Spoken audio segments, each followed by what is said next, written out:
Mesdames et messieurs, bonjour, bienvenue dans cette première table ronde, la finance, outil de souveraineté européenne. Il est tentant de rajouter un point d'interrogation ou de se demander si les gouvernants ont reçu le mode d'emploi de cet outil ou, pour être plus positif, comment on pourrait mieux s'en servir.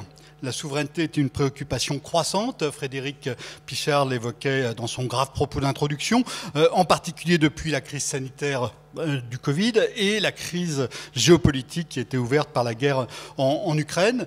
Et pour les différentes souverainetés que l'Europe doit assumer, il faut évidemment qu'il y ait de l'argent. Et donc se pose la question de la souveraineté financière. Je vais commencer tout de suite avec vous, Augustin de Romanet. Tu es président de Paris Europlace, qui regroupe des centaines d'acteurs de l'écosystème financier parisien. Tu as d'autres fonctions par ailleurs à la tête d'une grande entreprise. Et puis tu as aussi été auparavant du côté des politiques, dans les lieux qui comptent, Bercy, Matignon, l'Élysée. Les autorités politiques européennes, est-ce qu'elles ont conscience de l'importance de la finance pour le développement de la souveraineté et par où est-ce qu'on peut avancer dans cette prise de conscience ? Alors, je serais tenté de reprendre une demi-seconde ce qui a été dit dans la remarquable introduction qui a été faite pour dire que, assurément, la monnaie est l'instrument de la souveraineté américaine et que la question pour nous est de savoir si, ayant perdu le combat de la monnaie, on va gagner celui de la finance et donc de la transition énergétique et de la façon de gérer notre rapport au temps pour moderniser nos économies. Le fait que la monnaie soit une souveraineté américaine, c'est particulièrement illustré par le livre terrifiant que vous avez peut-être lu de Stephanie Kelton, qui s'appelle « La théorie moderne de la monnaie ». Je vous parle de ce livre parce qu'il m'a beaucoup frappé. Il a été vendu à 2 millions d'exemplaires aux États-Unis. C'est une femme économiste proche des démocrates qui explique qu'au fond, il n'y a strictement aucun problème à créer de la monnaie et à s'endetter ad libitum. Tant qu'il y aura du chômage, tant qu'il y aura des pauvres, les États-Unis peuvent s'endetter, il y aura toujours des Américains pour acheter de la dette. Et elle dit dans son livre, l'État fédéral ne peut pas faire faillite, le Minnesota peut faire faillite, mais pas l'État fédéral. Et dans son livre, elle dit aussi, en Europe, la Grèce peut faire faillite. Et c'est toute la différence que nous avons avec les États-Unis, c'est que nous pratiquons une licence monétaire qui a pu être comparable à certains moments à celle des États-Unis. Heureusement, elle est en train de diminuer. Mais cette puissance du dollar et cette puissance de la faculté des États-Unis de s'endetter de façon infinie est inquiétante, puisque, au fond, on voit aujourd'hui qu'avec l'IRA et tous les investissements que les États-Unis consentent, avec le déficit budgétaire énorme qui est celui des États-Unis, puisqu'ils vont atteindre 7,5% de déficit, ils sont en train d'investir de façon considérable pour la science, pour la défense, pour l'éducation, pour la transition écologique. Ils le font avec leur monnaie. Nous n'avons pas, nous, Européens, la même faculté de le faire, sauf à démultiplier les moments hamiltoniens en s'endettant en commun. L'endettement de 750 milliards de dollars au moment du Covid a été un moment exceptionnel, puisque l'Europe a accepté de partager une dette en commun. Et sauf à ce que les Européens décident de partager l'intégralité de leur dette en commun, ils n'ont pas la même faculté que les Américains d'utiliser la monnaie comme un instrument de pouvoir. Donc, il faut utiliser la finance. La finance, ça consiste à donner un prix au temps, et ça consiste à transformer ce que nous disions à la Caisse des dépôts, on transformait des liquidités en barrages, c'est-à-dire des dépôts à vue, du livret A, en investissement de très long terme. Et donc, est-ce que l'Union européenne a conscience de la nécessité de la souveraineté financière ? La réponse pour moi est oui. En revanche, il manque une locomotive. Et je ne suis pas sûr qu'il y ait aujourd'hui le leadership pour cela. Alors, est-ce qu'elle en a conscience ? La réponse est oui. Je prends simplement le mandat qui a été donné à Enrico Letta, qui est donc l'ancien Premier ministre italien, qui a reçu au mois d'octobre dernier le mandat d'examiner dans quelles conditions on pouvait réaliser l'union des marchés de capitaux. Et donc, il doit rendre son rapport au Conseil européen de mars, je crois, sur la faculté d'améliorer l'union des marchés de capitaux. Alors, je ne veux pas être trop long, Jean-Marc, mais je dirais deux choses. Premièrement, une des difficultés de l'Europe, c'est qu'elle a un biais consumériste, et notamment, de la même façon que l'Europe a du mal à accepter des fusions d'entreprises qui auraient une taille pertinente à l'échelle mondiale, mais qui sont estimées dominantes à l'échelle européenne, l'Europe a un biais consumériste. Les asset managers qui sont dans la salle le savent bien, puisque en refusant de faire payer les consommateurs pour le service rendu par l'asset manager, on risque d'appauvrir le conseil, ce qui est évidemment de nature à pénaliser les plus faibles. Par ailleurs, l'Europe a un biais de surrégulation, c'est-à-dire qu'il y a deux régulations. Vous avez des régulateurs européens, puis ensuite des transpositions dans les États membres qui font ce qu'on appelle du gold plating. Et puis enfin, nous avons 27 pays, 27 réglementations, qui font qu'aujourd'hui, il est difficile à un Slovène d'aller lever des capitaux en Autriche, et il est difficile à un Letton d'aller lever des capitaux en France dans une introduction en bourse. Donc cette union des marchés de capitaux, beaucoup d'entre vous ont participé au groupe de travail d'Europlace sur ce sujet, et je les en remercie. C'est un enjeu énorme, c'est un enjeu qui suppose beaucoup de travaux très techniques sur le fonds de garantie bancaire, sur l'interchangeabilité des réglementations, sur le développement des fonds de pension en Europe. Mais force est de dire, et là je suis très modeste, que depuis quelques années que j'ai la charge de m'occuper d'Europlace, je n'ai pas rencontré encore le leadership qui va permettre de tirer cette union des marchés de capitaux. Alors, nous pouvons fonder de l'espoir dans la mission d'Enrico Letta, donc on va essayer de contribuer au maximum, et tous ceux d'entre vous qui auraient des propositions à faire ou des documents à nous transmettre sont les bienvenus, parce que nous avons une fenêtre, là, au mois de mars prochain, pour essayer de faire passer l'idée que, puisque nous n'avons pas l'arme de la monnaie, ayons au moins l'arme de l'intelligence pour flécher une épargne qui est abondante et disponible vers les investissements utiles et producteurs de croissance. Donc pas encore de locomotive, mais on peut réfléchir à ce qu'il peut y avoir autour, et c'est ce qu'on va faire maintenant avec Benoît Ranini. Benoît, vous êtes président de TNP Consultant. Il était question dans l'introduction de la notion d'autonomie stratégique ouverte, hein, qui était une notion au départ très militaire, qui est partie du secteur de la défense, qui a pris une dimension plus large ces dernières années, pour aller vers cette autonomie stratégique, sans la locomotive, comme nous l'a dit Augustin. Quel rôle doit jouer la finance dans cette construction, dans ce renouvellement de la notion de souveraineté? Aujourd'hui, comme Frédéric l'a dit en introduction et Augustin a relayé ça, l'Europe a, ces dernières années, avec le Covid et la crise ukrainienne, s'est rendu compte de sa fragilité sur plein de pans de son économie. On n'est pas souverain dans la défense, on n'est pas souverain dans la santé, on n'est pas souverain dans la mobilité, on n'est pas souverain dans l'énergie. Et face à nous, au-delà de ce constat de non-souveraineté, on a un défi colossal, qui est probablement le défi de notre vie, c'est repenser nos modèles d'affaires, repenser nos chaînes de valeur et repenser quelque part la distribution de la valeur entre les gens, parce qu'il y a une transition énergétique qui est obligatoire pour sauver la planète. Donc, on a des défis colossaux en Europe. Et il y a une prise de conscience du politique sur le fait qu'on est obligé de bouger. Il y a une prise de conscience des acteurs économiques. Alors, c'est vrai qu'on n'a pas le leadership qui va bien. On aimerait que les Allemands et les Français s'entendent mieux. On a eu récemment quelques avancées sur le sujet, mais on sait bien que l'Europe à 27, c'est ingérable. Et on sait bien qu'il faut que, d'abord, les Allemands et les Français s'alignent sur un certain nombre d'éléments structurants. Donc aujourd'hui, il y a des plans entiers et des investissements des grands industriels pour que l'Europe soit souveraine sur l'énergie, l'Europe soit souveraine sur le militaire, l'Europe soit souveraine sur la santé, sur la mobilité.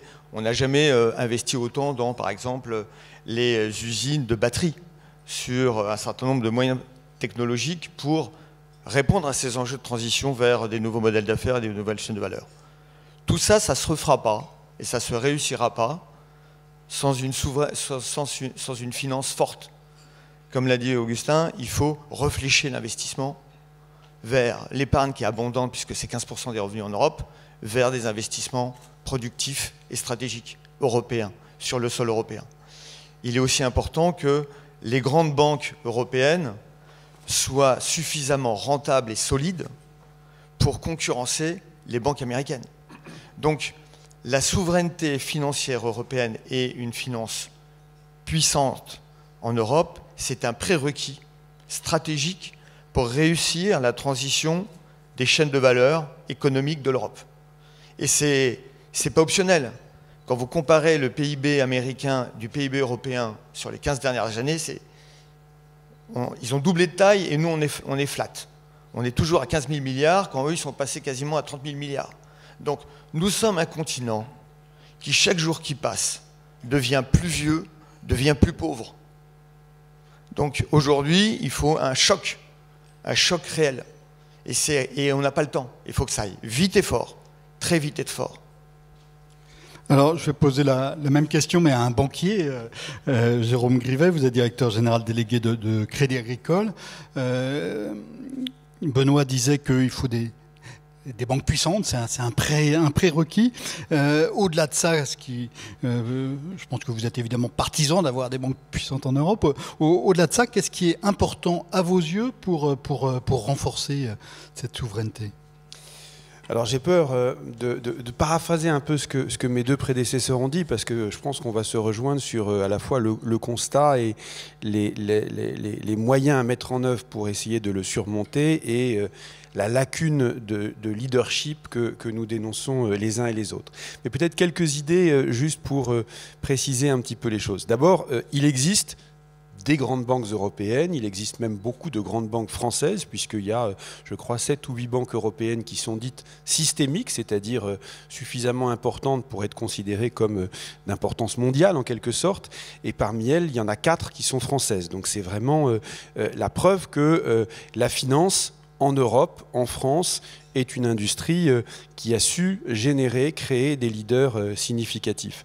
Deuxième indicateur de cette puissance de la finance européenne, le taux d'épargne, parce que la matière première de la finance, c'est l'épargne des ménages, et il y a en Europe un taux d'épargne, en France en particulier, qui est élevé, qui est d'ailleurs nettement plus élevé que celui des ménages américains, paradoxalement, alors même que les ménages américains dépendent beaucoup de leur propre épargne pour leur retraite. Mais on peut aussi se faire un peu mal en donnant quelques indications sur le déclassement de la finance européenne par rapport à d'autres finances, la finance et les banques américaines, mais aussi dans une certaine mesure asiatique. En matière de ce qu'on appelle la banque de financement et d'investissement, c'est-à-dire les services rendus aux grandes entreprises en Europe, les banques américaines représentaient il y a 10 ou 15 ans un tiers du marché, c'est maintenant la moitié du marché, et ça continue de progresser régulièrement. De la même façon, les asset managers américains représentaient à peu près un quart du marché en Europe. Ils représentent maintenant 40% et ils continuent de progresser. En termes de capitalisation boursière, la première banque américaine, JP Morgan, doit représenter à peu près la capitalisation boursière des 10 premières banques européennes. Les banques chinoises progressent énormément, avec des tailles de bilan qui sont évidemment à la mesure de ce pays. Et puis le poids de l'Union européenne dans les marchés de capitaux à l'échelle mondiale est plutôt également en diminution. On estime qu'il est passé en 15 ans de 20 à 10% du poids des marchés de capitaux, des activités de marché de capitaux dans le monde. Alors pourquoi ? Je pense qu'il y a plein de raisons. Il y en a quelques-unes qu'il faut quand même admettre et verbaliser en quelque sorte si on veut pouvoir avoir un jour la chance de les surmonter. On a, je suis d'accord avec Augustin qui l'a dit, on a une réglementation, une supervision qui est à la fois très tatillonne, composée de plusieurs couches, la couche européenne, la couche nationale qui a plutôt tendance à en ajouter. On a une réglementation qui est hyper consumériste. Alors je ne dis pas du tout qu'il ne faut pas défendre le consommateur, mais il faut trouver aussi une balance entre défendre le consommateur et défendre les industries et les acteurs de l'industrie. On a une réglementation qui est aussi risque adverse au lieu d'être simplement risque sensitive. Il faut évidemment que la réglementation tienne compte de la réalité des risques, mais il ne faut pas nécessairement qu'elle considère que le risque c'est mal et qu'il faut mettre des couches de sarcophage comme à Tchernobyl au-dessus de chaque risque parce que effectivement sans ça on anesthésie les capacités d'action. On a un marché qui reste extrêmement fragmenté et le défi de la réalisation enfin de l'union des marchés de capitaux est un défi qui est encore devant nous et sur lequel on a beaucoup parlé depuis des années et on n'a pas progressé du tout. On a des infrastructures de marché qui sont elles aussi extrêmement fragmentées. Donc je pense que, et je vais aller très vite pour conclure, que pour essayer de surmonter ça, il faut d'abord une approche globale. Si on approche le sujet petit morceau de réglementation par petit morceau de réglementation, on va plutôt alimenter la fragmentation et la complexité que réellement faire progresser le sujet dans un moment hamiltonien. Il faut une réglementation, une approche globale qui couvre la réglementation, le prudentiel, la gestion de l'épargne en même temps que les acteurs de cette épargne, la supervision, etc., etc. Il faut unifier le marché qui est beaucoup trop fragmenté. Il faut se préoccuper également, au-delà de se doter des moyens de la souveraineté, il faut que derrière la souveraineté, il y ait un projet. Et aujourd'hui, je pense que ce qui manque le plus en Europe, et je vais conclure par ça, c'est le leadership, c'est l'incarnation, c'est le projet. On revient sur la locomotive. Réglementation, réglementation globale, cohérente. Deuxièmement, unification du marché. Troisièmement, le projet. Benoît, au-delà de ça, qu'est-ce qui vous paraît important pour avancer vraiment vers une Europe qui devient une vraie puissance, y compris financière? Bon, je crois qu'il y a, Augustin le disait, il faut déployer l'union des marchés de capitaux. Ça, c'est un prérequis, hein, si on ne fait pas ça. Et ça, c'est malheureusement, dans cette assistance, il manque le politique. Et c'est du ressort du politique aussi. Il faut un alignement entre la BCE, l'État français, l'État allemand, un certain nombre de grandes puissances européennes pour qu'on décide une bonne fois pour toutes de déployer l'union des marchés de capitaux pour simplifier la liquidité, pour faire en sorte que les investissements soient rassurés, les investisseurs soient rassurés et qu'on puisse aussi financer l'économie réelle sur le terrain. Je pense aussi qu'il faut accélérer dans le private equity. Aujourd'hui, on a été très fort en Europe pour constituer des grands groupes industriels, pour constituer des grands groupes. Là où on est plus fragile, c'est dans le déploiement des ETI, dans le développement des ETI, les faire progresser plus vite. Surtout dans une époque où la technologie elle est structurante. On voit bien qu'on est au début de grandes révolutions technologiques. L'intelligence artificielle va révolutionner des pans entiers de l'économie. Ben, tout ça, ça se finance, et ça se finance très vite. Et aujourd'hui, un des sujets, c'est pour moi le private equity qui doit être développé. Et pour terminer, je pense aussi que un des sujets, c'est, on l'a dit tout à l'heure, risque adverse dans le secteur de la finance. Moi, je suis toujours frappé du fait que l'industrie financière européenne, elle a aussi peu travaillé sur la massification d'un certain nombre d'assets stratégiques au niveau européen. Quand vous faites aujourd'hui des avions, des bateaux, des usines, par exemple de batteries, on a conscience qu'il faut investir en commun sur des plateformes, des assets stratégiques qui sont à la fois, on va dire, des usines, mais aussi des technologies. Je crois qu'il y a aujourd'hui l'opportunité pour les grands acteurs européens de la finance de créer des plateformes marque blanche européennes. Parce qu'on fait tous la même chose. Et ce n'est pas différenciant. Et plutôt que faire ça tout seul, on a l'opportunité de le faire à plusieurs. Ça va améliorer le coefficient d'exploitation et ça va donner aussi l'opportunité de proposer ce service-là en Europe et en dehors de l'Europe. Parce que ces plateformes-là sont aussi des assets qui pourraient créer du revenu. Ce qu'a fait Amazon, ils ont commencé à vendre des bouquins et un jour ils ont dit on va faire du cloud. Aujourd'hui, le revenu du cloud d'Amazon dépasse largement les revenus quelque part, la vente de livres. Donc en fin de compte, il faut aussi penser que l'industrie financière, les grandes banques, ont des assets qui pourraient être mutualisés et devenir des champions mondiaux. Et quand je pense à ça, je pense aussi au fait que, et je m'interroge pourquoi des fois les banques françaises, européennes, quittent l'Afrique, ou quittent l'Inde, ou quittent l'Asie. Parce que moi je crois que l'Europe seule ne survivra pas.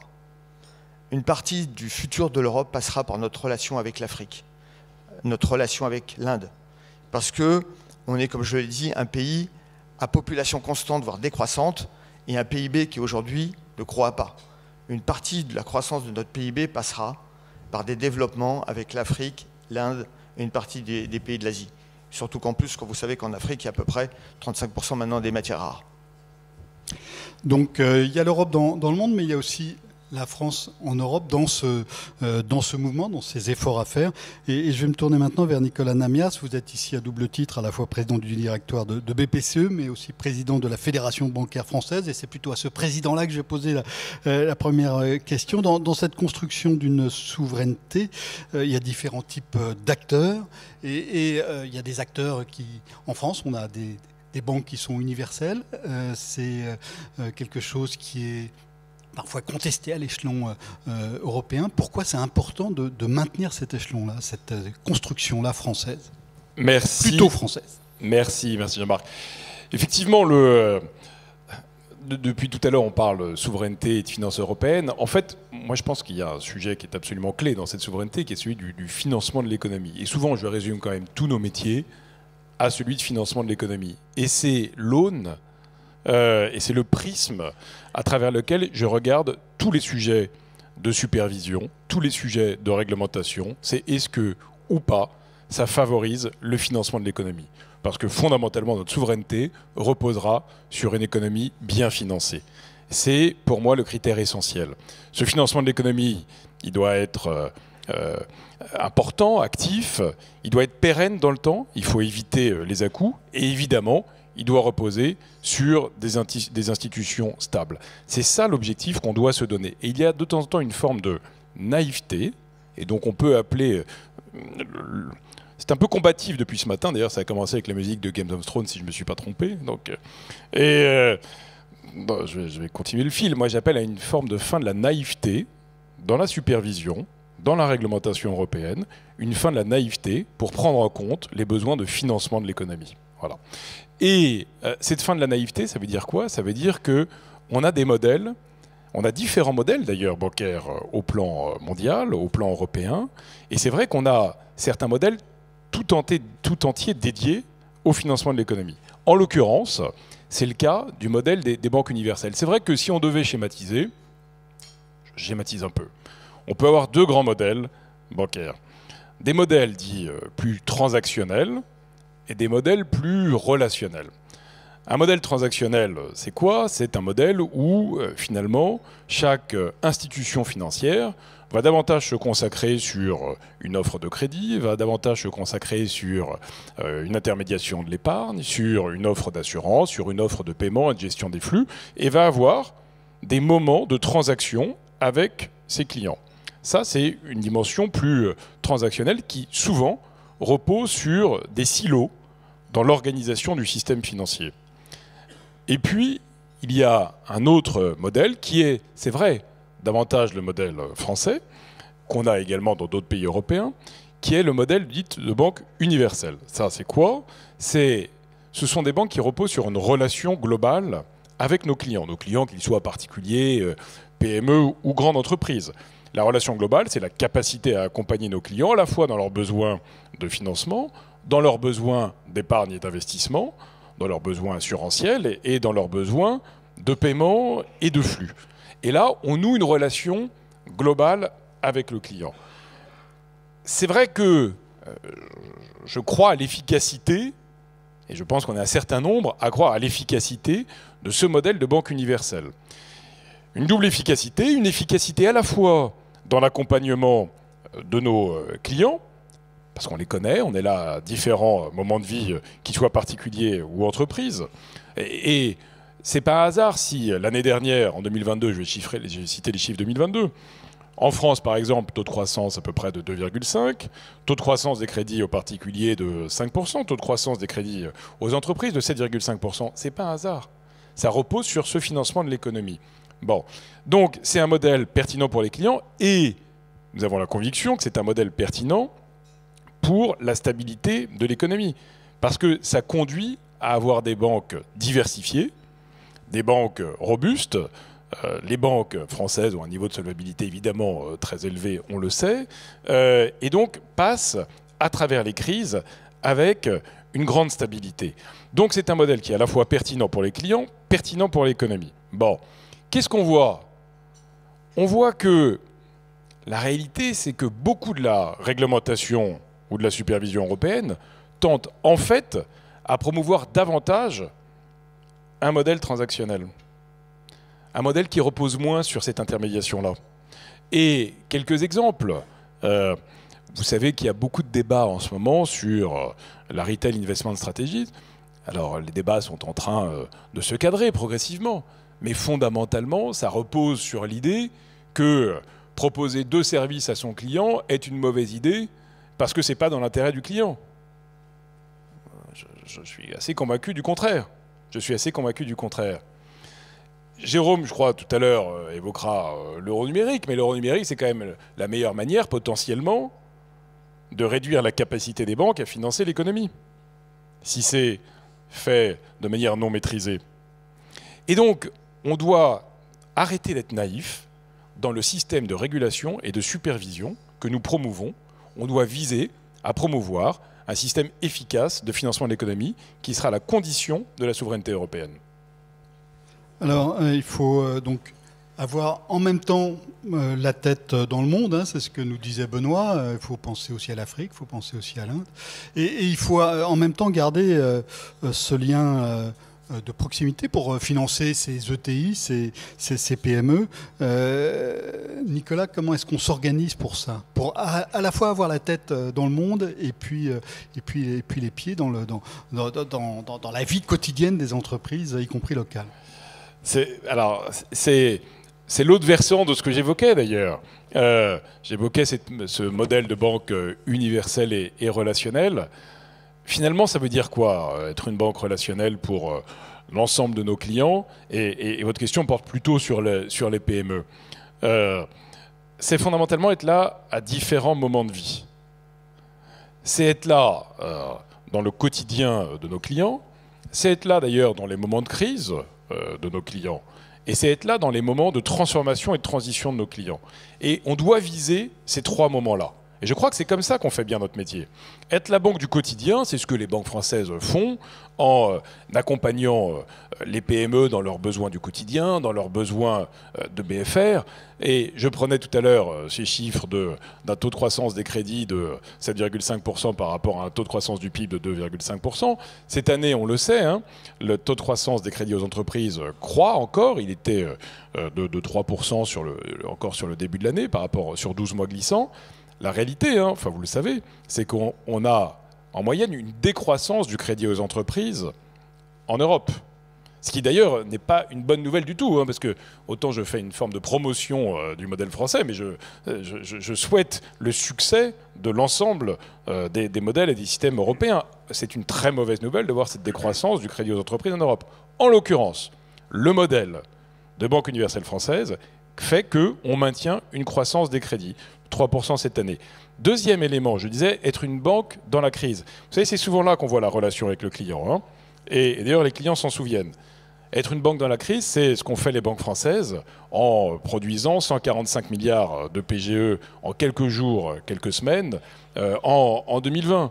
C'est ce que l'on fait encore. Ça peut paraître très micro quand on parle d'union des marchés de capitaux, mais j'y tiens. C'est ce que font les banques françaises lorsque, fin juin, début juillet, au moment des violences urbaines, on est là, on accompagne nos clients, on propose des prêts à taux zéro en 48 heures, et les banques françaises, je le signale, prennent le lead sur ce que l'on propose en matière assurantielle à nos clients qui avaient été victimes de ces violences urbaines, on met fin aux franchises, etc. Ça, c'est être banquier dans la crise. Je terminerai sur être banquier dans la transformation, puisque ce sont bien ces 3 éléments. Banquier dans la transformation, c'est accompagner les transitions de nos clients. Et nous avons publié hier un chiffre significatif. Aujourd'hui, les banques françaises ont 216 milliards à la limite d'encours de financement vert et durable, mais retenons une idée, c'est x2 par rapport à l'année dernière, x3 par rapport à il y a 2 ans. C'est ça la réponse, c'est être un banquier du quotidien, un banquier dans la crise et un banquier dans la transition. Ne soyons pas naïfs, il faut que la supervision et la réglementation permettent cela. Et il y a une vraie efficacité. Avant-hier, à la une de mon journal, il y avait un graphique qui montrait l'investissement aux États-Unis et en Europe, et qui montrait qu'aux États-Unis, c'était largement supérieur à ce qu'il y avait en Europe en partant de 2021. On aurait pu mettre le graphique avec la France. La France et les États-Unis sont exactement au même point. Donc c'est vrai qu'on a un modèle français, c'est le terme que vous avez employé. Augustin, quel rôle la place de Paris peut-elle jouer dans le développement de cette souveraineté financière? Est-ce qu'elle a vraiment quelque chose de particulier à apporter, très rapidement? Oui, les Français sont toujours convaincus qu'ils sont le ciel de la terre, donc on a plein de choses particulières. Non, il faut faire le tri tout de même, oui, on est bien d'accord. Alors, quand vous parlez de la place de Paris, il y a différentes places. Il y a la place gastronomique, dont je ne vais pas vous parler. Il y a la place de la régulation, il y a la place politique et la place financière. Je vais évidemment vous parler de la place financière, sans mésestimer le fait que la place politique ferait bien de limiter le recours au déficit budgétaire. Parce qu'une grande partie de la structuration de notre modèle financier tourné vers l'assurance vie tient au besoin de financer des déficits publics abusifs, d'une part. Et d'autre part, s'agissant de la place régulatoire, je saisis la balle au bond de Nicolas sur l'euro numérique. Je fais partie de la secte des profonds agnostiques, c'est la SPA, qui pense que l'euro numérique peut conduire à des conséquences qu'on ne maîtrise pas bien. Mais ça, c'est un autre débat. Je me limiterai donc à la place financière de Paris. La place financière de Paris, ce qu'il faut dire, c'est qu'elle bénéficie d'un contexte financier très favorable. D'un contexte général très favorable. D'abord, un chiffre, juste. Je vais être très court, Jean-Marc. Un chiffre. Savez-vous qu'on a 350 000 emplois dans le secteur financier en Île-de-France contre 420 000 dans le Grand Londres? Par ailleurs, les pouvoirs publics français, depuis 10 ans, n'ont pas fait que des mauvaises choses, loin de là. S'agissant du maintien de la promesse de baisser le taux de l'impôt sur les sociétés, s'agissant de la baisse des impôts de production et des charges sociales, s'agissant du régime des impatriés, s'agissant de la sécurisation du coût de la rupture du contrat de travail, il y a eu beaucoup d'aspects positifs qui font qu'aujourd'hui, la place financière de Paris n'a pas de prétexte pour ne pas jouer le rôle de leader en Europe quant à une régulation financière qui permette à l'Europe d'être souveraine. Aujourd'hui, Londres a quitté l'Union européenne. Ni Milan, ni Dublin, ni Amsterdam, ni Paris n'ont l'aura que Londres avait auparavant. C'est à Paris d'acquérir cette aura et il y a peu de chemin à faire pour le réaliser. Je vois que j'ai dépassé mon temps de parole, donc je m'arrête là.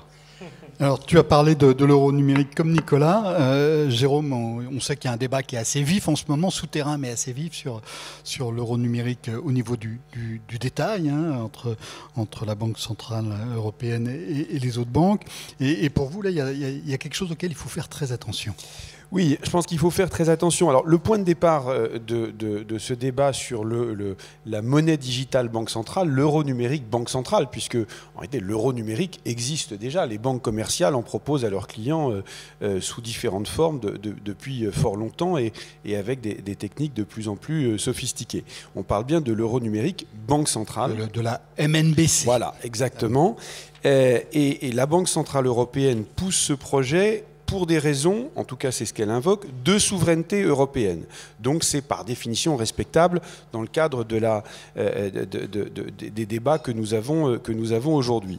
Simplement, quand on regarde d'un peu plus près, on voit que finalement, le projet tel qu'il est conçu aujourd'hui, il conduirait à des besoins d'investissement extrêmement lourds pour le système financier européen, qui se compte vraiment en milliards d'euros, avec un retour qui est tout à fait intangible. Donc, dépenser des milliards d'euros sans bénéfice concret, c'est un affaiblissement du système monétaire, du système financier et bancaire européen.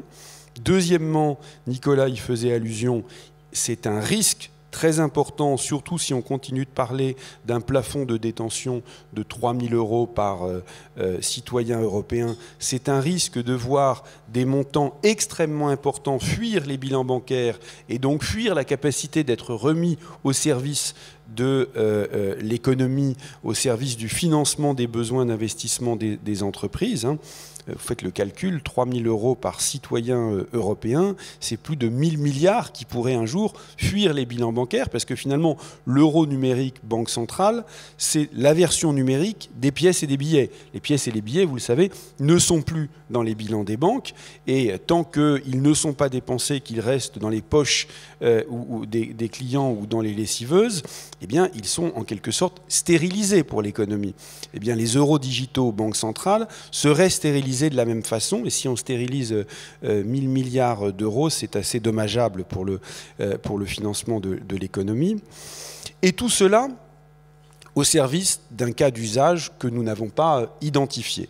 Et donc le fond du problème, c'est celui-là, c'est à quoi ça va servir. Si on doit dépenser des milliards d'euros en développement informatique, et si on doit prendre le risque de voir 1000 milliards d'euros fuir le bilan des banques, il faut bien qu'on trouve en contrepartie une utilité. Et cette utilité, elle n'est pas identifiée. Donc moi, ma recommandation serait de dire repartons des besoins de nos concitoyens. Les besoins de nos concitoyens peuvent être effectivement d'avoir de la détention de pièces et de billets dématérialisés. Et à ce moment-là, on ne parle pas de 3 000 euros, on parle peut-être plutôt de 100 euros.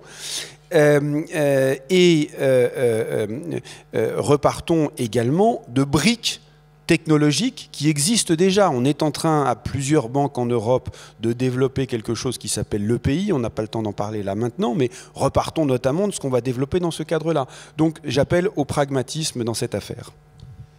On peut avancer, il faudra unifier, mais il faudra surtout être sans naïveté. Je pense que vous pouvez remercier les intervenants de notre première table ronde.